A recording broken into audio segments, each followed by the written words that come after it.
Hi అండి. పాకిస్తాన్ ప్లేయర్లు అంత త్వరగా ఇండియన్స్‌ని పొగడరండి. మన క్రికెటర్‌లని గాని పొగడంత త్వరగా పొగడరు. కొంతమంది పొగుడుతుంటారు చూసాం మనం 'షోయబ్ అఖ్తర్' గాని, 'ఇంజమ్ ఉల్ హక్' లాంటి పొగుడుతారు. కానీ అఫ్రీద్ ఎవరైతే ఉన్నారో అఫ్రీద్ అంత త్వరగా పొగడడు.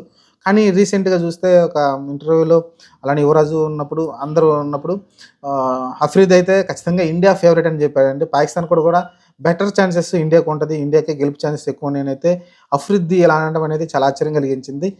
అఫ్‌కోర్స్ ఎందుకంటే మన టీమ్ అట్లానే ఉంది. ఎందుకంటే లోయర్ ఆర్డర్ కావచ్చు, మిడిల్ ఆర్డర్ కావచ్చు, అప్పర్ ఆర్డర్, టాప్ ఆర్డర్ కావచ్చు. ఎక్స్ట్రార్డినరీగా అయితే బ్యాటింగ్ అయితే మన రైజర్స్ ఉంది కాబట్టి ఎవరైనా ఖచ్చితంగా మన టీమ్ ఫేవరెట్‌గానే చెప్తా ఉంటారు.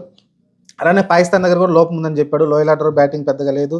మీకు టాప్ ఆర్డర్ కూడా అంత కన్సిస్టెంట్‌గా ఆడలేకపోతున్నారు. ఎందుకంటే వాళ్ళ బ్యాట్స్‌మెన్ బాబర్ కావచ్చు, అంత ఫఖర్ జమాన్ వాళ్ళందరూ పెద్ద ఫామ్‌లో కనిపించట్లేదు. రిజ్వాన్ ఒక్కడే కొంచెం కనిపిస్తా ఉన్నాడు తప్ప మిగతా వాళ్ళందరూ పెద్దగా ఫామ్‌లో లేరనైతే అతనైతే చెప్పుకొచ్చాడు అఫ్రీద్ అయితే.